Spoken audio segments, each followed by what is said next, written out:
ব্যাংককের সুকুমবিত থেকে সকাল 7:20 রওনা হলাম। উবার বা পাঠোয়ের মতো রাইড শেয়ার অ্যাপ বোল্ট থাইল্যান্ডে বেশ জনপ্রিয়। বোল্টেই পেয়েছি এই ড্রাইভারকে। আমরা যাচ্ছি থাইল্যান্ডের পুরনো রাজধানী আয়ুত্থায়ায়। ইতিহাস, স্থাপত্য আর ঐতিহ্যের এক অপূর্ব শহর। আর সেই শহরে পৌঁছানোর সবচেয়ে সাশ্রয়ী ও রোমাঞ্চকর উপায় হলো ট্রেনে চড়ে যাত্রা। ব্যাংককের দুটি রেল স্টেশন থেকে আয়ুত্থায়া যাওয়ার ট্রেন ধরা যায়, ক্রুংথেপ এফিওয়াট সেন্ট্রাল টার্মিনাল এবং হুয়া লেম্পং রেলওয়ে স্টেশন। ক্রুংথেপ এফিওয়াট সেন্ট্রাল টার্মিনাল হতে সকাল থেকে মধ্যরাত অবধি ট্রেন চলাচল করে র্যাপিড ও স্পেশাল এক্সপ্রেস। ভাড়া কোচ ভেদে 20 বাথ থেকে 1000 বাথ পর্যন্ত। আয়ুত্থায়া পৌঁছাতে সময় লাগে 45 মিনিট থেকে 1 ঘন্টা। আর হুয়া লেম্পং স্টেশন থেকে ছেড়ে যায় অর্ডিনারি ট্রেনগুলো। ধীরগতির এই ট্রেনগুলো পৌঁছাতে সময় নেয় প্রায় 2 ঘন্টার মতো। ভাড়াও কম, মাত্র 15 বাথ। আজ আমরা ব্যাংককের ঐতিহাসিক হুয়া লেম্পং রেল স্টেশন থেকে অর্ডিনারি ট্রেনে করে যাত্রা করব আয়ুত্থায়ার উদ্দেশ্যে। এটি ব্যাংককের সবচেয়ে পুরনো ও বিখ্যাত রেল স্টেশন হুয়া লেম্পং।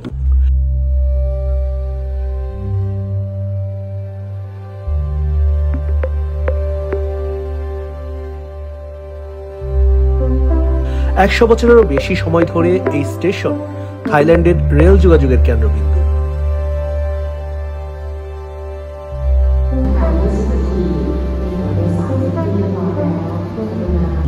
স্টেশনের দেয়াল জুড়ে ইতিহাসের স্বাক্ষর রাখা আছে।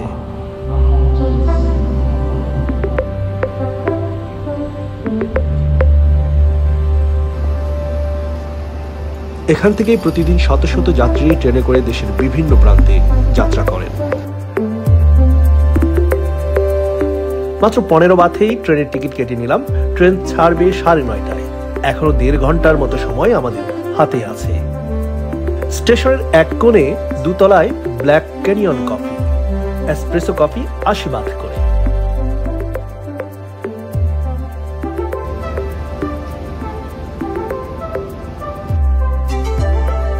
নাস্তা করার কথা ভেবেছিলাম, কিন্তু দাম তুলনামূলক বেশি বলে মনে হলো।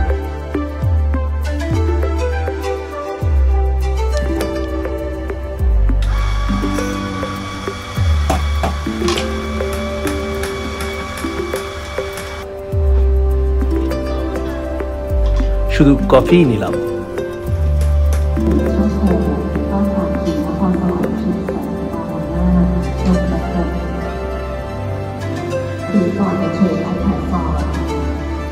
কফি বোধহয় ক্ষুধা বাড়িয়ে দিল। স্টেশন থেকে বের হয়ে 7-Eleven-এর একটি শপ খুঁজছিলাম।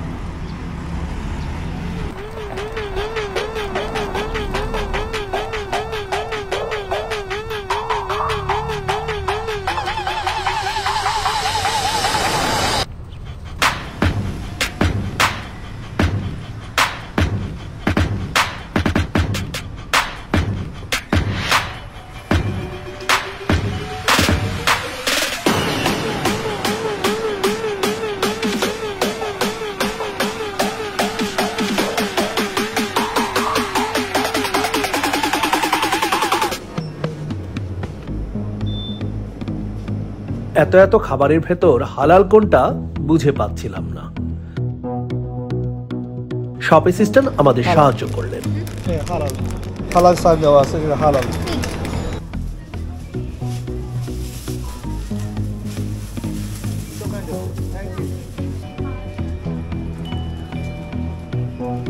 ফ্রুট বিক্রি হচ্ছে, নাইস ফ্রুট, ফ্রেশ ফ্রুট। খাইলে খাওয়া যায়, কিন্তু আমরা খাবো না। 7-Eleven থেকে, এখানকার 7-Eleven থেকে এই ফ্রুটগুলো কিনে নিলাম।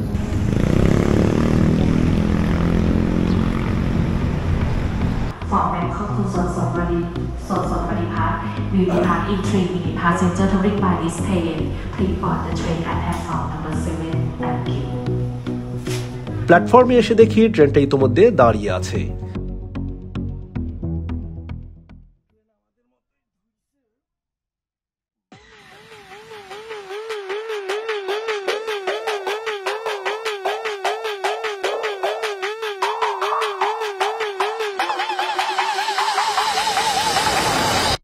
এই অর্ডিনারি ট্রেনগুলো অনেকটা স্থানীয় পরিবহনের মতো। সিটগুলো সাধারণ কাঠ বা ধাতুর, জানালাগুলো খোলা।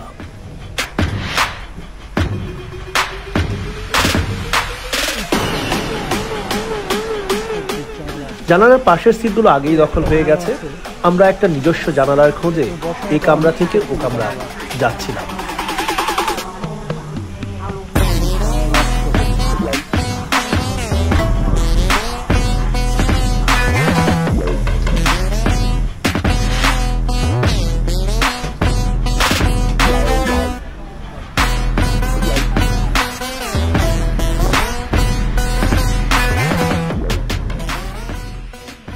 অবশেষে পাওয়া গেল।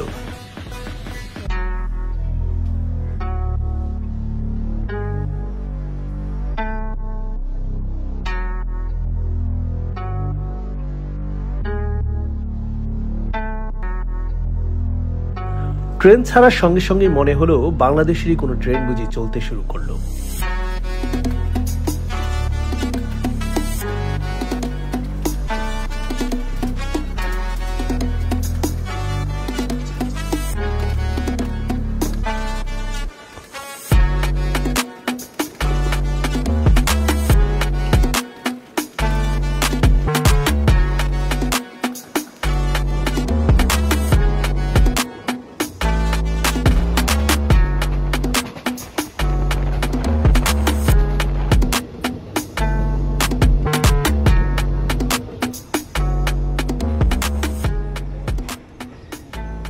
শহরের ব্যস্ত রাস্তা, বাজার, ছোট ছোট স্টেশন সব যেন সিনেমার দৃশ্যের মতো ছুটে যাচ্ছে জানালার পাশ দিয়ে।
প্রায় 2 ঘন্টা পর ট্রেন এসে থামলো আয়ুত্তায়া রেল স্টেশনে।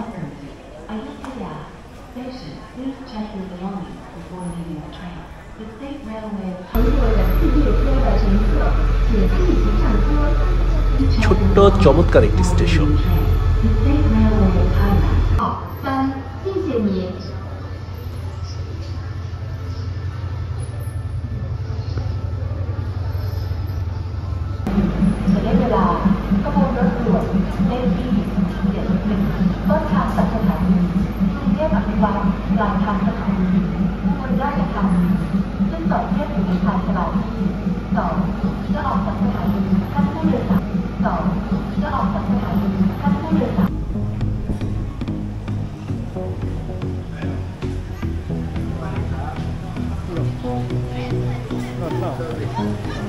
স্টেশন থেকে বের হয়ে আপনাকে খুঁজে নিতে হবে রেন্টাল বাইক, টুকটুক বা সাইকেল, কারণ রেল স্টেশন থেকে আয়ুত্তায়া প্রাচীন নগরী প্রায় 3 কিলোমিটার দূরে।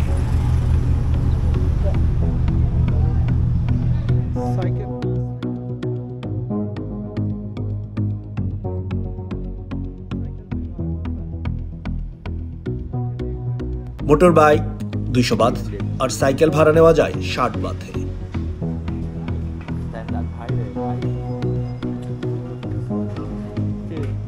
মোটর বাইক ভাড়া নিতে ইন্টারন্যাশনাল ড্রাইভিং লাইসেন্স লাগবে, আমাদের তা নেই। টুকটুকে করে ছুটলাম ওয়াট মাহাটাট দেখতে। অনেক দরাদরি করে 3 ঘন্টার জন্য 300 টাকায় টুকটুক ভাড়া করেছি।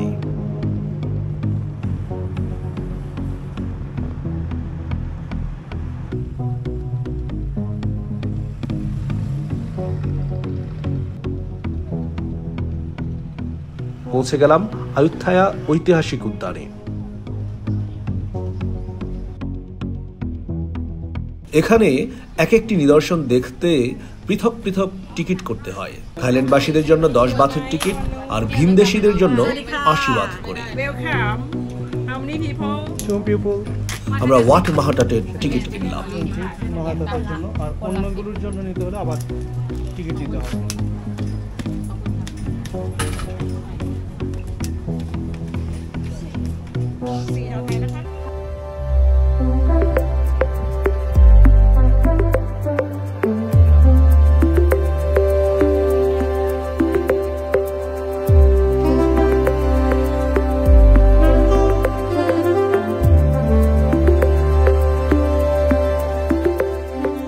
আয়ুত্থায়া শব্দটি এসেছে সংস্কৃত অযোধ্যা থেকে।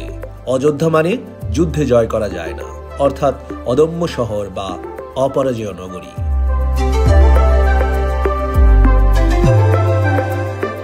থাই ভাষায় উচ্চারণ হয় ফ্রানাকন সি আয়ুত্থায়া, যার মানে পবিত্র রাজনগরী আয়ুত্থায়া।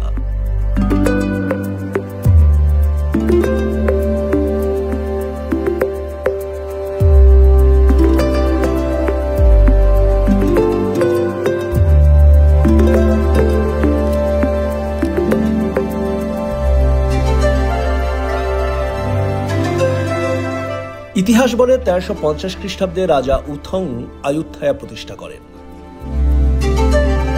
প্রায় 4 শতাব্দী 1350 সাল থেকে 1760 সাল পর্যন্ত এটি ছিল সেই সময়কার সিয়াম রাজ্যের অর্থাৎ থাইল্যান্ডের রাজধানী। কে জানে সিয়াম থেকে সেম দেশের প্রচলন কিনা।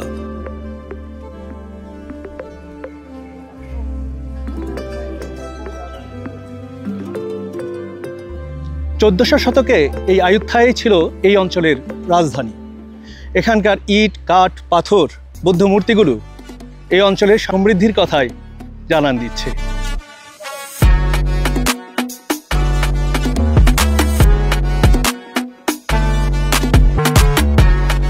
বিখ্যাত প্রাচীন মন্দির ও ধ্বংসাবশেষ আজও দাঁড়িয়ে আছে।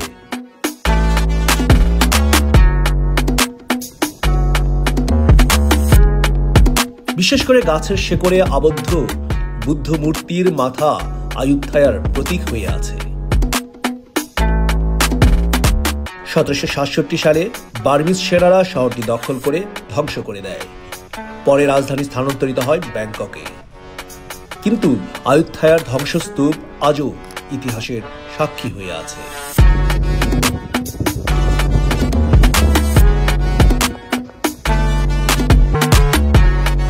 1991 সালে ইউনেস্কো ওয়ার্ল্ড হেরিটেজ সাইট হিসেবে এটি স্বীকৃতি পায়।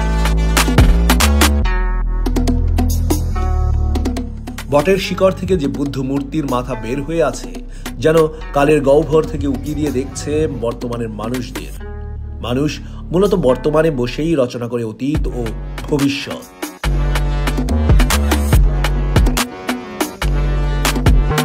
আমাদের আজকের বর্তমান কি ভবিষ্যতের মানুষ খুঁজে দেখবে? যদি দেখে তাহলে কি দেখবে?